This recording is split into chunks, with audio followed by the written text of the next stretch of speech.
Good evening and welcome to Red River North. Randy Heights, Dave Myrick, a 1077 The Franchise. Ladies and gentlemen, we've made it, Randy. Something that seemed improbable, 6 weeks ago is here. Oklahoma in the college football playoffs through that gauntlet of a schedule. It happens Friday night under the lights. We're here to talk about it, man. Yeah, and not only made it, they're hosting. Man, that it's kind of one of the things. Even when I thought, hey, there's ways that they could make it in 6 weeks ago after the loss to Texas, like this, I never really thought as a host. That's what's amazing right now. That's a good point. Let's go back to that Texas game on the eve of the Texas loss to think about possibly ever getting here. Yeah, it's possible, but man, it's a long shot. You can't really afford two more losses, and then bam, and 2 games later, you've got another loss to Ole Miss. The season was done at that point. Everybody thought, no way can you go to Neyland and win. No way can you go to Alabama and win. That's what they do. I mean, they took the narrow gate, as Brent Venables said, and made it. It wasn't always pretty. I mean, turnovers, penalties, bad decisions, bad play calls. That has still plagued this team, Randy. But you have to give credit where it's due, and they found a way to win these games against really good opposition. No doubt, and that's kind of the thing. It's like we worry about winning pretty, or at least the general public does, the media does. I mean, let's not forget. I mean, 10, 15 years ago, when Alabama was really rolling under Nick Saban, they weren't winning pretty either. Right. It's really just about winning games. And I think that's what we may have to go back and readjust our brains with because I feel like college football might be making a little shift. It's like everyone, remember in the Big 12 days when Bob Stoops, whether it was Lincoln Riley, Chuck Long, Kevin Wilson at the end, Lincoln Riley racking up points but no defense, right? Later on, towards the end of or beginning of Riley, all that started transitioning into the SEC as far as like huge offenses and everything. And I think you're starting to see with teams like Oklahoma and even Texas Tech now to the Big 12, it's kind of going back a little bit defense, as far as being that's what's in charge. And it's cyclical, the sport is. And are we starting to see a change in how the sport is going to be done for the next few years? I think we are, Randy. I think a couple of reasons are at play. I think quarterback play, top to bottom, is not very good. You look up in the NFL, outside of your mainstays, it's gone down. And the college ranks this year, nobody really, that we thought was going to do anything. Cade Klubnik and then Nussmeier at LSU. You had Manning at Texas. Nobody really lived up to it, Randy. But I think we are seeing defensive coordinators start to put clamps on the spread offense. I think that's getting better, and I think people look at Oklahoma not beating people 65-56 and say, "What's wrong with that team?" Well, nothing. They're doing exactly what we all heard they should be doing, and that's having a great defense. The championship game was 13-10. Did we hear anything about subpar offenses after that, or was it two really good defenses going at it? Exactly, and I think we're seeing that around the country. Heck, even look at the granted, I know guys opted out, like Devin Brown's not playing for South Florida. Look at the bowl game tonight. Old Dominion at South Florida, who again was high scoring offense, and again, I know Golish isn't there as the coach anymore, but it's 17-10 right now in the fourth quarter. And I think you're going to see that because with the portal, it feels like are there valuable items in the portal on the defensive side as well? 100%. But it feels like there's so much transition in the portal. The offenses, it's harder to get rhythm and get going. I mean, there's already what 7 fairly good sized name quarterbacks in the portal right now. Even if they go to new places, they're having to learn new systems, and it may take them half a season to pick it up and get going. And I think that's one reason you're seeing defenses that can stick together really be able to control games a little more right now. Yeah, and let's talk about that rhythm. Let's dive right into the matchup. Oklahoma, Alabama. It is a rematch. Oklahoma went down to Tuscaloosa and won the first go around. Again, wasn't always pretty. Forced 3 turnovers, one for a pick six, which was absolutely huge. Had a blocked field goal that also paid dividends. Randy, but I think we're seeing this Oklahoma team. They kind of fell out of rhythm on offense when John Mateer hurt his hand. It's taken a while, a long while, to kind of get back in that rhythm. But I think that goes hand in hand with what we're talking about. You look up the defenses they played, 7 of them in the S&P top 25 in the country out of the last 9 games for OU. So, I mean, when you combine a struggling offense that's not finding rhythm against a really good defense, sometimes that's what it looks like. And again, I just give credit to Oklahoma for finding different ways to win games. That's why I like them to beat Alabama, Randy. I really do. I love the matchup of Oklahoma in the trenches against Ty Simpson and that passing attack. Alabama rushed for 20 yards against Georgia. I think, in fact, they had negative yardage when you compound the sacks. They're not going to run the ball against OU. And I love man-to-man and letting that D-line rip against Ty Simpson. I'm right there with you, and I know Jam Miller is going to be back, but I'm not being mean here. He hasn't made a huge difference to the Alabama rushing game all season long, even when he has been healthy, and that's why you heard Grubb today. I don't know if you saw the quote when somebody asked him what all have you tried to get the running game going, and Grubb said everything. So I don't think he's playing gamesmanship there, or anything like that, where all of a sudden you're going to go out there and see them do something totally new in the running game. Alabama, in a way, it's a lot like Oklahoma. They've hit a wall on what you can try to do in season with the running game. Right. And I don't think in a 2-week stretch, Dave, that they solve the problem. No, I don't either, Randy. And you compound that issue with now giving Brent Venables and that Oklahoma defensive staff, which is great, top to bottom, 2 weeks to prepare for that, right? I mean, they're going to remember game one. I think Ryan Grubb and Ty Simpson will remember, okay, when he's under pressure, he's not that great, but a lot of that's due to the routes downfield. They take too long to develop. They didn't seem to work on that against Georgia, the intermediate short stuff to kind of help Simpson out. That wasn't there. I fully expect them to have that built into the game plan. The problem is Brent Venables isn't dumb. He will know that's what they're going to do and have something to counter with it. This is a great staff and one of the best defenses we've ever seen in Norman, given now half a month to prepare for a struggling Alabama offense. That's why I like OU in this game. Yeah, I mean, and people go, is it struggling? They lost to Georgia. They lost to Oklahoma. Auburn's a really good defense, even though they weren't a good team.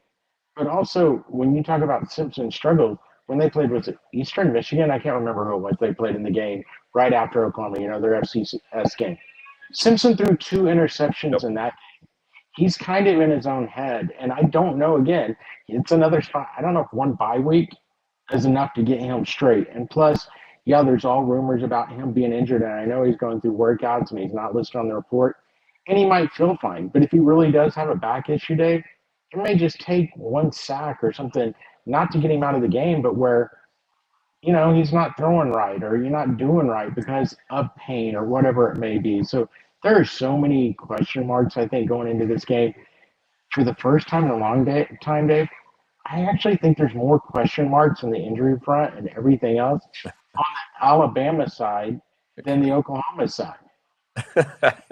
Yeah, that injury report came out. It's kind of funny. I saw a comment like, for the first time in school history for OU, it's actually a decent injury report. The Jakes are off of it on the offensive line. No R. Mason Thomas listed. Looks like he's good to go.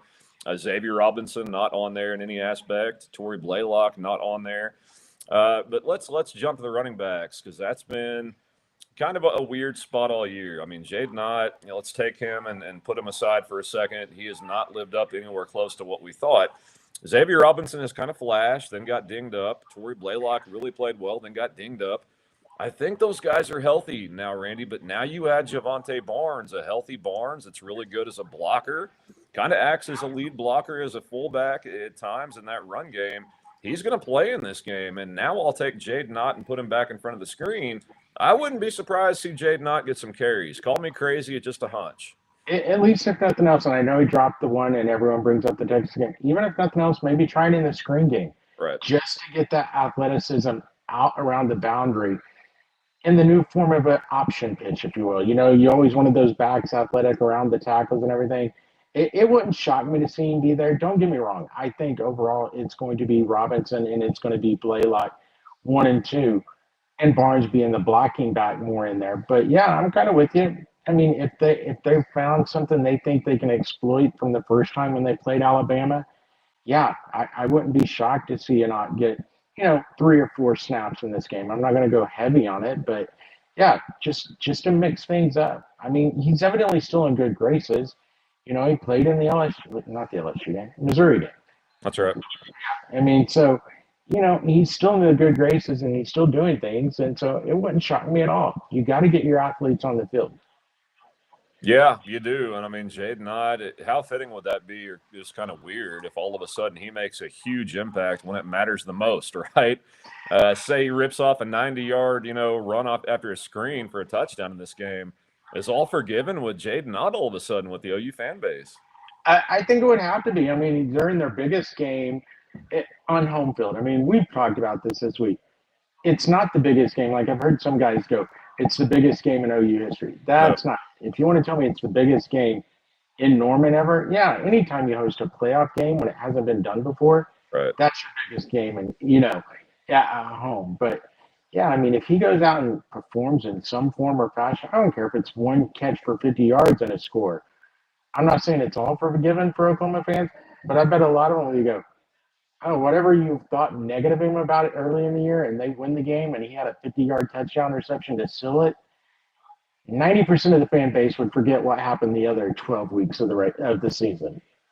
Oh, I completely agree. Even OU fans out there right now, they're like, no way, I'm never going to forget. If he does that, they're going to leave Memorial Stadium and be like, how about Jaden Ott, man? What a worthwhile investment. Where's he been? Where's he been? Coaching staff sucks, not playing the guy. Randy, we did talk this week. Was it yesterday up in your office about John? Was it yesterday? Yeah, the days run together, man. Speaking of running, look, John Mateer is a really good runner. That being said, I think this staff has kind of reined him in a little bit the last month of the season. How can they not? You can't afford to lose 10, right, as your quarterback. Not much behind that. This game, that's out the window. It's do or die, win or go home, all the cliche bullshit you can come up with. I think we're going to see John Mateer carry the football a lot. I'm talking like almost 20 carries. The reins are off now. I agree with you, and I think some of that goes to with what Venable said today on the Zoom call. With the media, it's basically, yeah, the reason he doesn't have tape on it, basically, it's not that he's pain free, but it's a lot less. He's got the best grip that he's had on the ball. It's almost like, in a way, I kind of blame some coaching staff for medical reports and everything else, and part of it's Mateer coming back. You just kind of wonder if some of this problem with him running and everything else hasn't been due to the fact he was nowhere close to should be playing yet.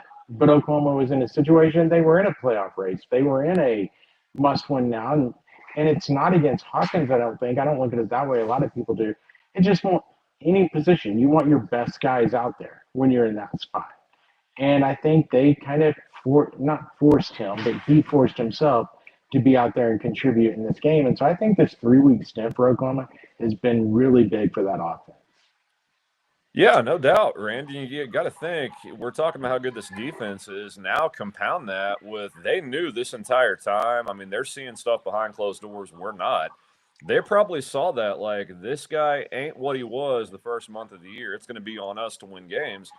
And they have. I mean, there are very few defenses I can ever think of, especially in Norman, that could take on that task. And this D, I don't want to keep harping on it, but I will because, again, I've got to really think back through the annals of college football, and especially with OU, to come up with a D top to bottom as good as this one is. I mean, we were talking the other day.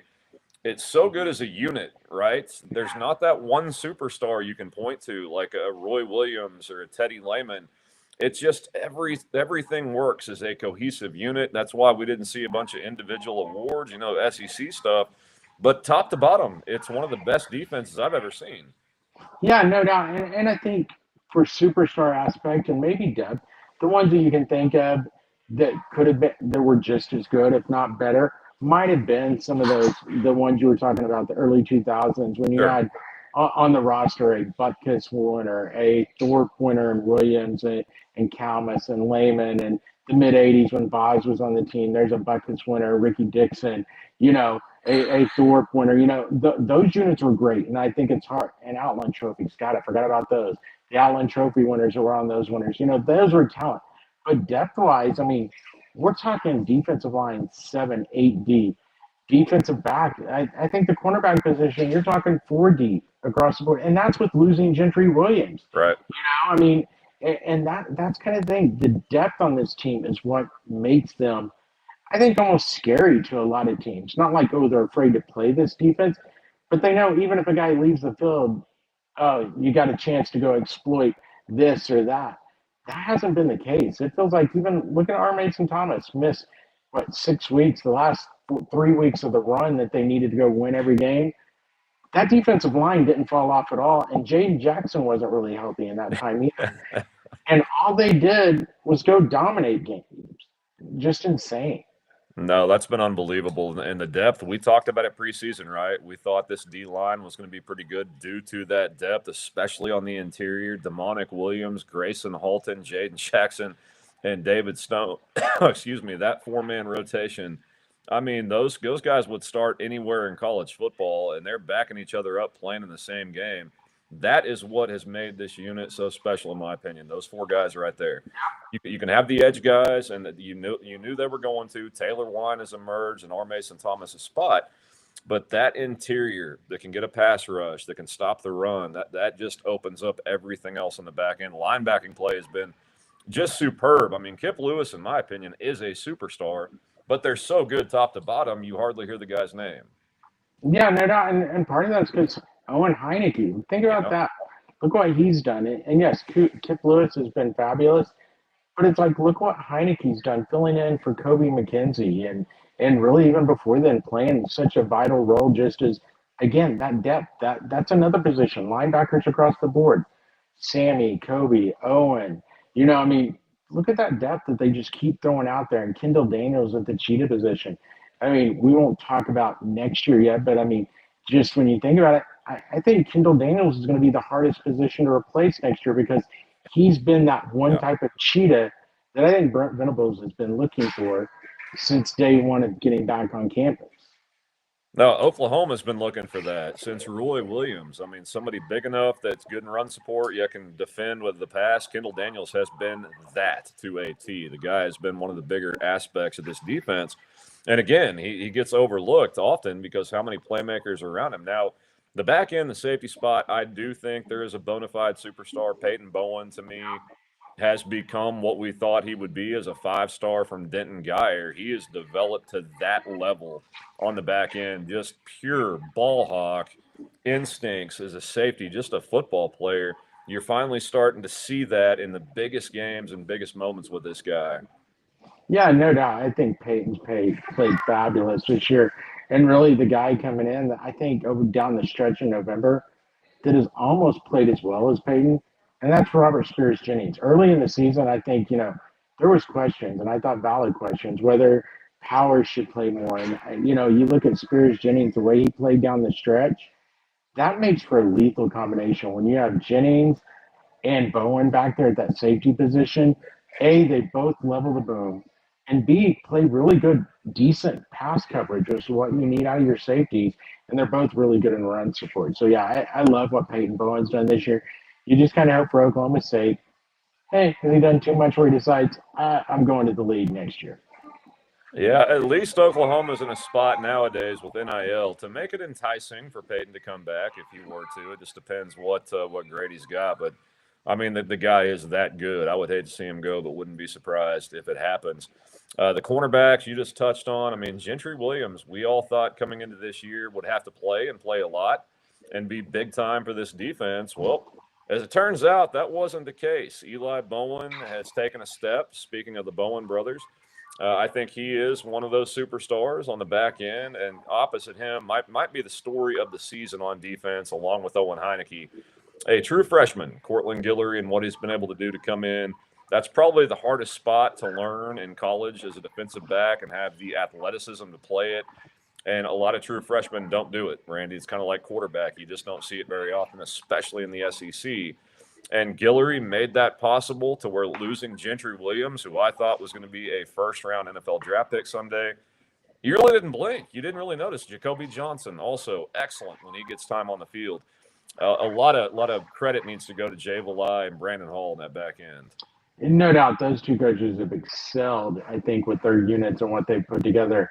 And you bring up Guillory. I kind of think Cortland is on the cusp because you mentioned Bowen being a superstar, of being a superstar, Yep. At the defensive back position. And that's not taking anything because so's Eli Bowen. I sit there and I prop up Guillory, but you mentioned Eli. I mean, he's been fabulous. Think about it. As a sophomore, you got a freshman and a sophomore back there.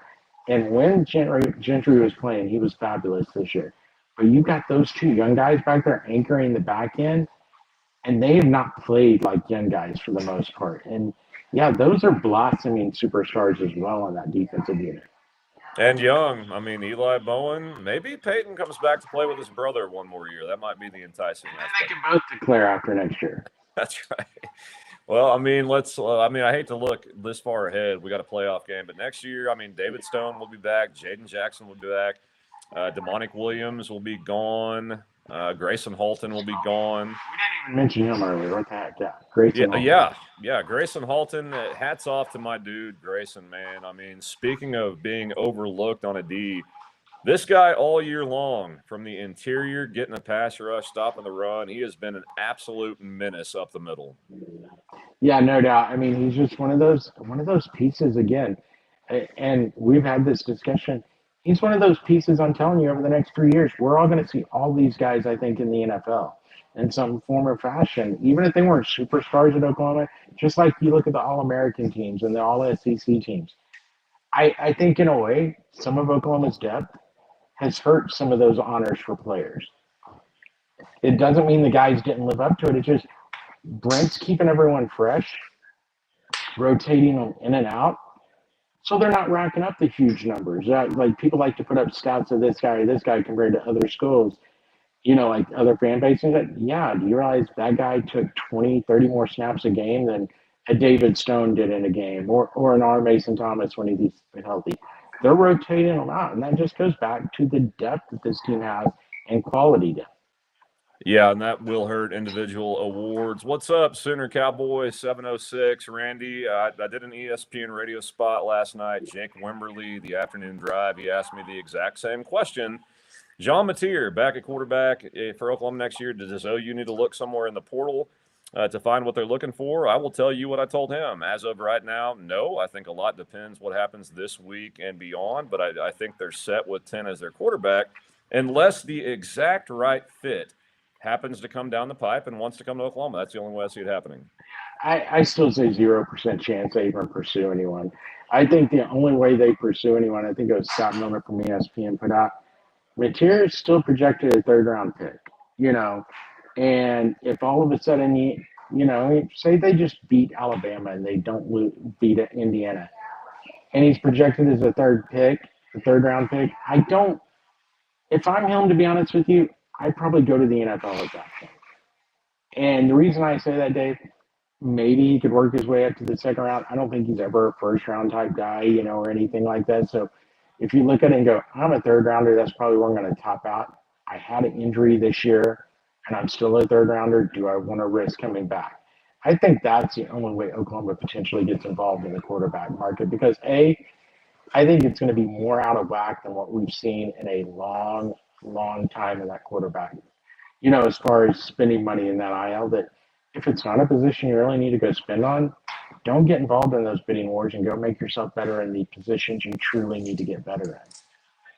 No, I think OU will get a quarterback in the portal, but it should be backup. Somebody, right. I don't see Michael Hawkins sticking around. I mean, the guy has done everything for OU, but if you kind of read between the lines with what his family puts out on social media, I don't think they're too happy. He's been on the bench with Mateer struggling, but you got to keep 10 in the game. 82 Boomer Sooner, what's up, man? Dave, Randy, how effective will RMT be if he's 100%? Very effective.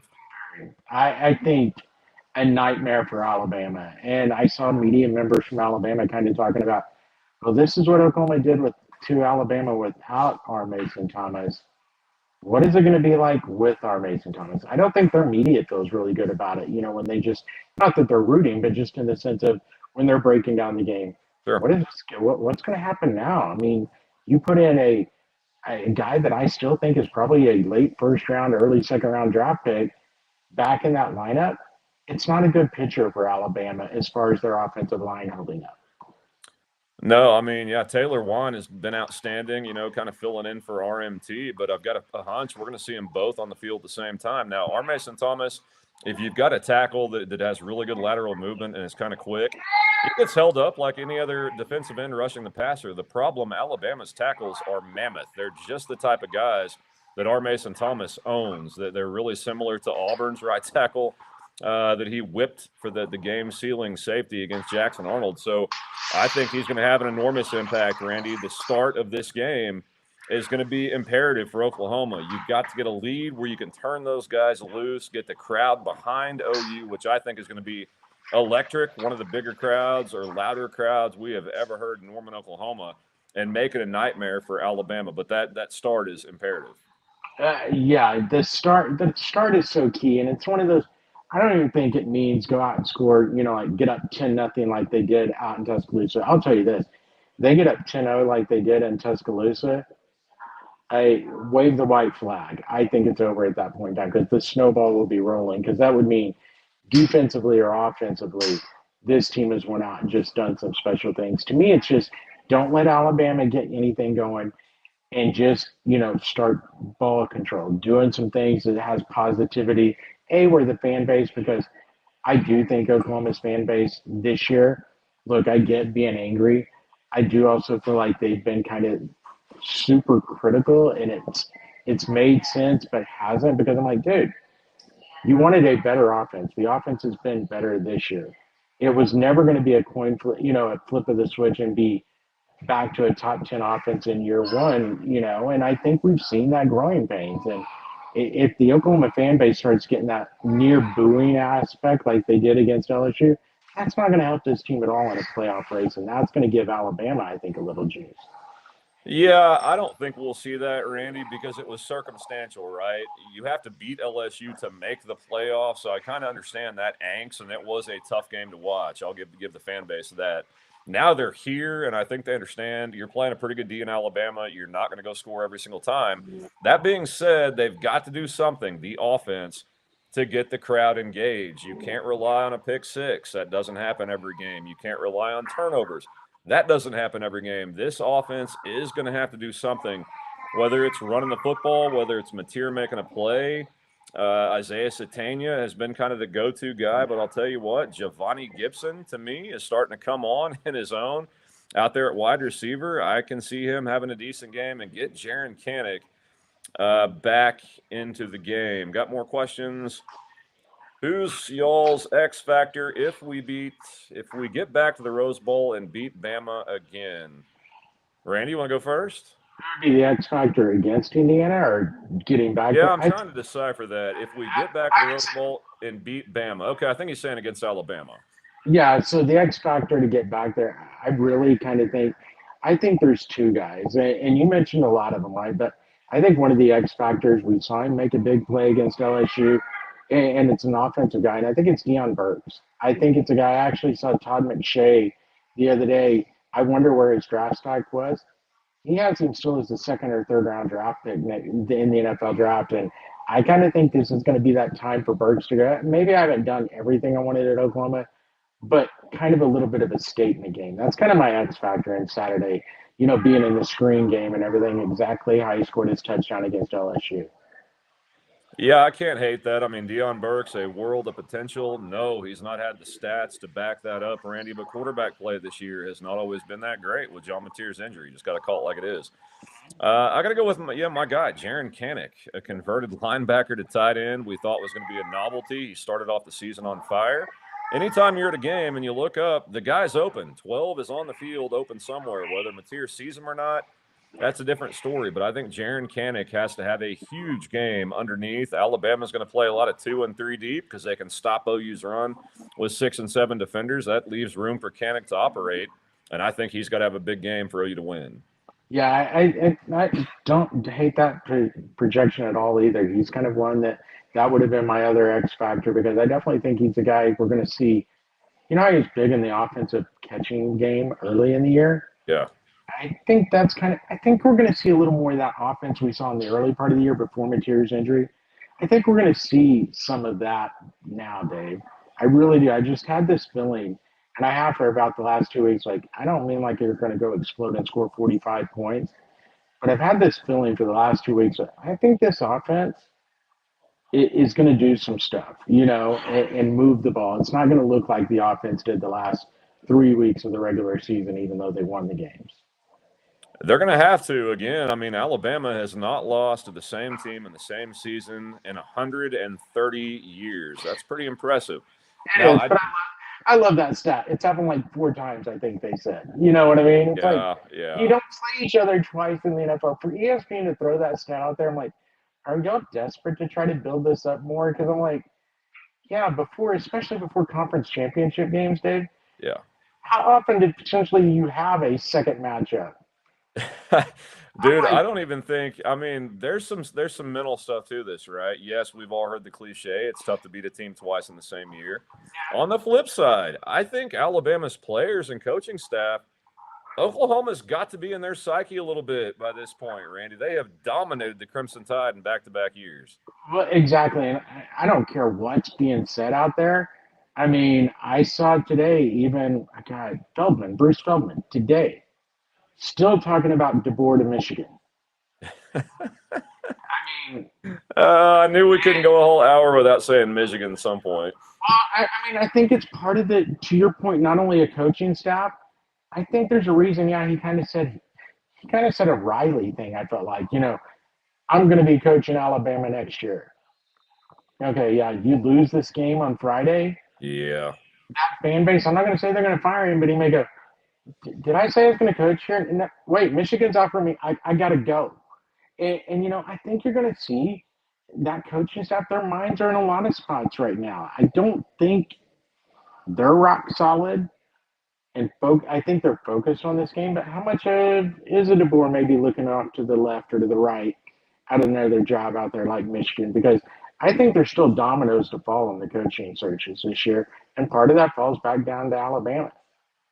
No, I completely agree. He's saying what he needs to right now, right? Just to keep his team focused and the coaching staff, what's going on behind closed doors. I don't know. That name was out there immediately for a reason. I do think there is smoke to that fire. Uh, Sooner Cowboy. First of all, Boomer Sooner, great choices. My X factor is kind of cheating, but it's BV/Todd Bates. If we can beat Bama 3 times in 13 months, it's going to be based off of defense capability. Yeah, defense capability. The offense has to pull their head out of their ass and do something this game. I'll give them that. Michigan equals Sopranos University. Lord, the story that keeps giving. So you and I were on air at the franchise today that broke, and man, so much more has happened. OnlyFans girls and DMs and all kinds of stuff. I kind of get the ickies just talking about it. Yeah, no, I mean we can get into that later or whatever, but yeah, Dave, that is a train wreck situation. And to be honest, that's kind of one reason I keep throwing DeBoer out there. Like, I saw a report today, Jed Fish was the name, and it's from a guy that's been pretty good. Clint Yoder, I believe, is his first name. Yoder, I know, is his last name. He's a Michigan insider, and he's been really good on the Underwood stuff and everything like that from last season. He kind of said Fish is out of there because Michigan is dotting their I's and crossing their T's because of all the scandal at this one. They Right. want a good character, and that Fish was out of the running. DeBoer seems like a really good guy. He feels like that's why I think Michigan might overpay for a guy like Caleb DeBoer or Dillingham at Arizona State because we haven't heard. I mean, in the years, we heard one bad thing about Dillingham or DeBoer. Like Nope. any type of scandal. So to get them, if you're both DeBoer and Dillingham and you know you want them or they want you and you decide to take it, guess what? I'm going to keep playing the long game. That way I get paid more because they're going to overpay to make sure they stay out of scandal. And that's kind of why I say what's going on with Alabama here this week could be very, very interesting and how the dominoes start to fall from that point on. I do like to take Kalen DeBoer is widely known as a great guy, right? A godly man off the field. And I think that's the image that Michigan wants, not to mention the fact he's a really good coach. I think that's getting overlooked a little bit. He took Washington to the national championship. Alabama, anything after Nick Saban was going to seem like, 2 losses a year is a letdown compared to Nick Saban. And so last year they were ready to run the guy out of town on a rail. And I do agree. If he loses to Oklahoma twice in the same year to end their season, they're going to come after him with pitchforks and, knives ablazing. And that will be a decision he's got to make. But I fully believe that Michigan is in talks with him. I have to. It makes too much sense. Clark Lee of Vanderbilt, another guy I'd look at if I was Michigan. Diego Pavia. Yeah, speaking of getting off on side stuff later, man, This guy went from great inspiration, underdog story to just leave. I mean, territory like that. If there was a book written how to make people hate you, this guy should be the author of it, man. Just shut your mouth and go play football. Now, granted, I think Vanderbilt fans would still go, "Come on back another year." Oh yeah, oh Yeah, yeah. he's definitely the type of guy. You hate him if he's not yours. If he is, you're like, yeah, he's our guy, you know. But yeah, no, what he did Saturday is kind of crazy and everything. But I think it's because he knows he's not coming back. So I'll make KY again. I'm gonna make my name, and he has. To be honest with you, he Yeah, has. can't Right or hate the wrong. guy. I mean, I can, but I can't. You know, he's playing the game, playing it well.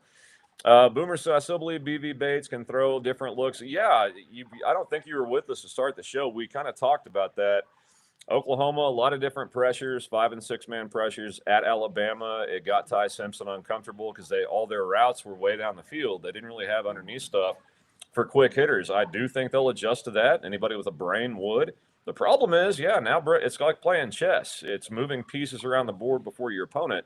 Brent Venables knows that they'll adjust. And what kind of answers does he come up with? I like Brent Venables more than I do Ryan Grubb. I'll tell you that. Well, and also I think we've talked about RMT being back. I mean, Yep.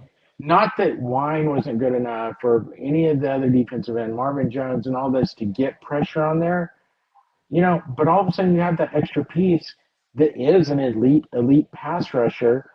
Maybe you don't have to bring the blitzes as much. So that screen game that you might be able to exploit, it's not as much there when you have athletic guys like Daniels and Lewis that aren't bringing the pressure, actually playing in that pass game. All of a sudden, this defense gets that much more dangerous because they're not having to bring everyone in their house all the time to get pressure on Alabama and Ty Simpson. No, I like that. And now they know you can put Taylor Wine on the weak side, you can put RMT on the strong side at the same time and turn those guys loose. That's why I think the start to this game, I mean, if you go to the second half in Norman with the crowd that we think is going to be there and OU has the lead, with that, I mean, what wins football games in all levels? A fourth quarter pass rush. OU's got the best one in college football. That's Alabama knows this. I mean, they've also got really good players. They've got good coaches. They're going to try to avoid, of course, going to the fourth quarter trailing in Norman. That's why the start to me is everything for OU. I already think there's some mental stuff with Bama, with Oklahoma right now, as far as beating the Sooners. If they can jump up early in Norman, get the crowd behind them, I think that doubt starts to set in. Maybe they think their head coach is going to Michigan and things start to go south. If Alabama comes in and punches Oklahoma in the mouth early and gets up and makes OU, makes their offense and John Mateer prove you've got to go drive the football to stay in the game, then that can get dicey in Norman. I mean, that's why the start to me is just critical in this one. Yeah, I mean, I've got it's kind of like the receiver defensive back game where you're even, you're leaving, if you're Right. the fast receiver. I kind of feel your same way in the sense of if they're either tied or it's only like a 3-point game in the fourth quarter, that's another spot where, and I mean, Alabama up three.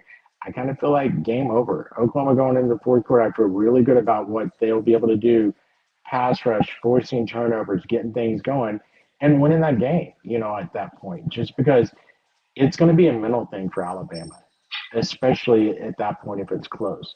Alabama, I feel like, has to get out to almost like a 2-possession lead where Oklahoma is truly, truly having to press themselves. If it's a one-score game, one way or the other, I feel really good about where Oklahoma's at. Yeah, and there's one reason I agree with that we haven't touched on yet. Oklahoma special teams, both of them, the punter and the place kicker, named first team SEC, the Lou Groza Award winner, Tate Sandell, or Sandal as we called him when he committed to OU. Kelly Gregg and I were talking about that when it happened, thinking, oh, whatever, backup kicker at OU. Ends up winning the Groza 7 of 7 from 50 yards this year. They're not here without this guy. Grayson Miller punting the football has been fantastic, and I'll tell you what, that one possession game going the fourth, you feel good about Oklahoma winning. Those guys are right there as to why you would. I mean, they have been as vital as the defense themselves and making field goals and pinning people deep with really good punts. Now, again, I hate to keep harping on this. The offense will have to do some things, and I think a guy that has been banged up and will have a huge impact is Xavier Robinson. My boy, I've been lauding for the guy all year. He's been nicked up, dinged up. I think he's good now. I think the offensive line, I'm going to be curious to see what they do with Michaela, if he can play, or do they keep Fabechi Wee Woo there at center. I thought he looked really good against LSU. And He I was good. think, yeah, I think Xavier Robinson will have a good offensive line to run behind. And this guy has torn Alabama apart when he's had the chance to play him. I think he takes it personal playing the Tide since they didn't recruit him. Something, yeah, because he has had phenomenal games against the Tide. I'll say this on the offensive line. I'm glad you got to that. That's kind of what I wanted to talk about. Is if Michael can go, I really feel like that's the best unit because if you can keep Foje, at guard, and then you put Simmons at a tackle, I think those are your best five guys out there at once. Yeah, is Foje maybe a better tackle in the long run? I think so. But I think you have him and Simmons side by side, Fasusi on the other side, with Vivechi at the other guard. That's a lethal offensive line. And you look back to when they were running the ball the best this year, the Tennessee game, that was kind of the unit that was out there, you know. Well, I guess Foje was the tackle, right? But still, I like those kind of five, and I kind of feel like that could really help this, especially with a healthy Robinson, a healthy Blaylock, which again, since they weren't on the injury report, Dave, I'm like you, from what we're hearing and everything else, I assume they're 100%. Yeah, I do too. I mean, the injury report when it came out, you could almost hear the cheer from Norman around the state from OU fans, like, "Holy crap, we've not seen one of these that looked that good in forever." Randy Dave, is this the biggest and most important game in OU football? No, it's not the most important game in OU football history, but I would say it's the most important home game in OU football history. It's never hosted a playoff game before. It's in December. It's against the Alabama Crimson Tide to go to the Rose Bowl. Yeah, it's as big as it gets. 1971 game of the century, which you were alive for. I was not. I think would be. I was not. No, I was a year before me. Oh, you weren't even swimming around yet. Okay. No, 72. Probably, 72. probably heard the story, same as I, though. Oh yeah, game of the century. But yeah, no, that's definitely, and I think we talked about this. That's probably in a way still maybe the biggest home game because it was the quote unquote game of the century. But at the same time, there were still games after that. There was a bowl game. There was this. This is the biggest game because it's the last only game I can remember that actually had true meaning. That's a win or go home. That's never happened before. And it's also the reason you look at this game, the reason I feel like we're probably going to go to a 16 playoff real soon, because those top four teams are looking going, wait, yeah, it's great we get this bye, but why the hell don't we get to play at our home field? No, It's like we're a top four team. We never get a home game. no. Wait a minute. That's why we're going to go to 16. I can almost guarantee you. No, man. I mean, look, just to be honest, if I was a head coach somewhere, I would take hosting over an extra week. I don't like the long layoff when it goes between the last game of the year and the most important game of the year. I always thought that hurt Oklahoma back under Bob Stoops, Lincoln Riley. Those offenses would be humming along. Then they have to sit and wait for a month before they played. And when they played those games, the most vital games of the year, they did not look like they were in rhythm as they were to finish the year out. So I would rather go ahead and play on a shorter week's rest and have my home game. But awarding people with a bye right now, you're kind of penalizing them a little bit. Well, especially if so you didn't play in your conference. Well, let's see. Ohio State and Indiana played in the conference title. And who are the other two? It is Texas Tech and God, I just drew. Georgia? Yeah, Georgia. So they all did play in their conference title game. But I was like, if for some reason you're one of those top four seeds and didn't play in your conference title game, right? That's even say Notre Dame was up there. That's even a longer break. You know what I mean? It's crazy. And again, that's why I think we'll end up at 16. I don't mind that, but at the same time, the other reason I don't think they voted on the 16, remember what happened last year to all those four teams we just talked about? Yep. They went 0-4. Yep.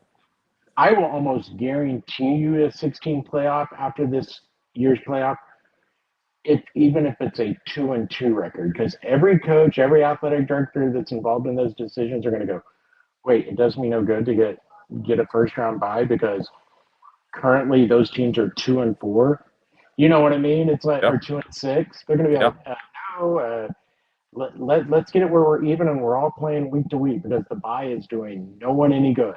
Because I think that speaks to what we're talking about, right? That long layoff hurts people, dude. Yeah. It does. I mean, yeah, you can't stay in rhythm doing that. And I will say that's a little bit, other than the fact they were banged up and unhealthy, that is, to me, a little bit concerning for Oklahoma in this game because Alabama's had 1 week off, really. Last week they didn't play. Oklahoma, this is going to be, they took 2 weekends off. It's like, it's kind of the same scenario. It's like, does that bite OU in the butt? But the key, I think, a difference for a team like Oklahoma, they needed to get healthy, and so maybe that's where this bye doesn't affect them quite as much. Sooner Cowboy, I didn't even see that, and I was going to say it. BV is 0-3 in bowl games. Oklahoma, the program, is 0-4 in the playoffs. So that long layoff, I mean, there's reasons to be concerned. What do you change up, from the 3 years prior when you could not get wins this time of the year to this week? What do you do different, if anything? I think the guy is probably going to stay the same and just hope his players play better. Oh, and I'm going to say it honestly. I've said it on this podcast. I've said it on the air on the franchise multiple times. He's 0-3 in games that don't matter. Well, they're trying to win them, though. Okay, let's be real. They're trying to win. I promise you that. So many opt-outs and everything like that. What I'm saying is they don't matter. There's a reason the bowl system, thank God, is dying. It's like, thank God we're going to euthanize it real soon. Blasphemy. And it's going to go away. So bowl records, I give two rips about. Playoff record for Oklahoma, you're right. That's true. But here's the advantage to Oklahoma. Even though Alabama's a really good team, guess what? The playoffs they're 0-4 in have been when it's the top 4 teams. You're playing those top 4 teams. Granted, OU was one of those too. It's still different. You're getting a level down. I mean, there's a reason why Texas won a playoff game. They didn't win a playoff game in the Final Four. Yeah, guess what? Weren't ready for it. Oklahoma, now you get to play this. I mean, I love Texas fans bragging about it. It's like, yeah, you couldn't make the Final Four playoffs, but now you're going to, it's like, okay, whatever. Yeah, but anyway. You couldn't make it to where Oklahoma lost, so you had to win outside of that. Congrats. Yeah, exactly. Look, they've got bragging rights on it right now. They've got a playoff win. Oklahoma does not. And they'll get to keep them if for some reason OU loses Friday, because that would at least be the same spot. At least that would be the same spot. But yeah. All right. Do y'all see the rest of the bowls being pulled, particularly? All right. Yes. I hate this. They should have stayed with a 4-team playoff. That was perfect. 14. All the bowls still mattered. You've got the 4 best teams. There's only 2 or 3 each year that can really win the national championship. Use common sense. Put those 4 in. Have bowls matter. They didn't. They went greedy. Now we're at 12. We're going to be at 16. And college football, as we know it, is dead. If that answers. Yeah, but you say that, Dave. There's 10 teams that could win a national title this year. There's 10 teams. This year it played out. Yeah. Yeah, and I think we're going to see that more and more. And that's the reason I think they saw the way NIL was going, everything else. This is going to be the way I think the norm from now on, where it's not just 2 or 3 teams. There's not just a dominant team. I mean, the guy's annoying as hell, but Lincoln Riley, I think, is really starting to build something at USC. I mean, you look at the recruiting class they had this year, the recruiting class they have in line for next year. I think they're going to be one of those teams that we're talking about in a few years. I think that's why I don't really have a big problem with the 16. The only problem I have with any of the playoffs so far is the guaranteed for Group of 5. Again, I think I've said this a couple of times on here. I have zero problem with Group of 5 making it in like last year when Boise, I thought, truly earned their right to be in the playoff. I'm not sure neither one of these Group of 5 teams, in my opinion, really earned the right to be a playoff team. No, they're there because of technicality is why they're in. Yeah, and so that's really my biggest problem with the playoff right now. Let's get legit teams in there. Whether it should have been JMU and Tulane, fine. If you want, one of them gets to make it, not 2 of them. But part of that's the ACC's fault. Oh, yeah, it is. And to be honest, this problem would have been solved, Dave. I don't think both of those teams would have been in there if the ACC had their head on straight and had a better tie-breaking scenario. Because even though Miami lost those head-to-heads, they should have played for the conference title. Yeah. But they didn't get a chance to because of the stupid ACC tiebreaker. That's part of it, but I'm with you. I don't care. Don't just throw teams in there to throw them in there because you didn't get a Power 4 team that was good enough to get in. Use common sense. I mean, these games are so boring. They're so pointless. They take up 2 spots that somebody else actually may have competed. I'd rather see Texas in than James Madison. I'm sorry. I'm here for competition. I'm with you. And he wants to know about the bowl system. I don't think it'll be fully dead. If you follow Division II college football, there's bowl games at that level. Yeah. I think there will still be those games, and that's where a lot of those those teams that are group of five, you'll see a lot of those bowl games because they're still going to get decent paydays, maybe not what they were getting now, and everything like that. And I think you'll see some Power Four teams go and play in those still. Ones that are, let's say, like Brent Venables' first year, when he's trying to rebuild the program and, hey, I don't care if we win or lose, but I could use that extra 30 days. I think you're going to see young teams, everything like that are trying to build to something. They'll still go play in the bowl games. Now the question is, how many of them? Because they couldn't even fill all the bowl slots this year. Yeah, the extra 30 days is important, and yeah, they're trying to win the bowl game. Oh, Randy. Somebody had in the comments, Roll chose, yeah, UCO, Grayson Miller. Shout out to their women's basketball team. They won last night with me on the call because I was doing the call that they won the game. But you're right, D2, which OBU is in, Harding University is going to play for the national championship. I got to see them up close and personal this year. They've got their playoff thing, but still there are bowls going around it, and people are invested in it. It is possible for D1 to do the exact same thing. It's a good model to follow, in my opinion. I hope they do, Randy. But I want to put a bow on OU Alabama. Our listener in here had 30-10. What was one of their scores? Oklahoma, yeah, 30 points. All right. I think OU fans would dig it. I don't see that at OU's offense. I think they put together 2 touchdown drives. I think Tate Sandell does it twice, and they win 23-17 is my score. Yeah, I've got 27-14 is kind of what I'm thinking here. And I really think what's going to end up happening with the 27, don't get me crazy, think I'm going crazy here. I do think they're going to get a defensive touchdown late, of Ty Simpson when it's, like an 8-point game or something like that, and they're trying to get back into it, kick 6, and that's going to kind of be the difference in the game, right? Not difference in the game, but kind of the ceiling fact. I just really have faith in this defense, and maybe we'll see. You talked about how bowl games with the long layout, the offense was rusty for Oklahoma. Maybe we see it and the defense comes out and, it's the opposite for Oklahoma. The defense isn't playing at the level they were in November. You never know, but I don't see that out of this defense. I think this unit is really kind of a unit possessed, and I expect them to wreak havoc. And I've kind of felt all along Oklahoma's got a really good draw, and let's see what they can do here over the next couple of weeks.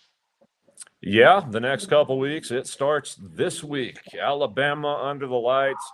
I kind of got into a social media argument with this Alabama guy this week, is saying like, "Oh, it's your Super Bowl. It's Oklahoma Super Bowl." I think OU fans at this point, when Alabama was a draw, were kind of like, "Yeah, all right." I mean, beating Bama is starting to be like, okay, that's what Oklahoma does. I mean, yeah, they're fired up to play. It's still Alabama, but the luster of that Alabama name has been knocked off a little bit, and Oklahoma's had a lot to do with that. How about this? I mean, Oklahoma has had great success. For Oklahoma and Texas, the only 2 schools that have winning records against Alabama in this SEC? Oklahoma and Texas. That's it? Yeah. Oh, I didn't know that. Wow. What a stat. Yeah, I mean, now granted, that's because I think Texas has played them 4 times and Oklahoma's played them like 7. So it's not like they have the history of the other schools in the SEC. But still, I mean, it's not that they lost. I'll say this. I think somewhat, if you want to be honest about Oklahoma fans in Alabama, most of them, it's not so much the luster. OU fans have a tendency to be cocky, and I think they look at Alabama and go, "Oh, we beat them." It's like, guys, that's Alabama. Let's not. It's still Alabama. Don't take it for a given. I mean, I'm not going to say they're a superior program than Oklahoma, but it's like they're both blue bloods. It's not like you're going out there to play.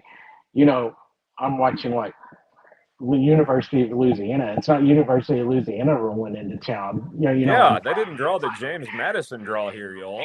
It's still the Alabama Crimson Tide, which by the metric of 247, I think has the most talented roster in all of college football. Ryan Williams, the other wide, Jeremy Bernard, very good. Williams started to look good against Georgia in the SEC championship. But Randy, why we're both picking this defense is because of that pass rush against Ty Simpson. I just like it. No doubt. Real fast, speaking of talent, did you see? I wish I had all the numbers in front of me. I forget who it was from ESPN tweeted out today. They did a top 50 players in the college football playoff. Alabama and Oklahoma both tied with 3 players on the list.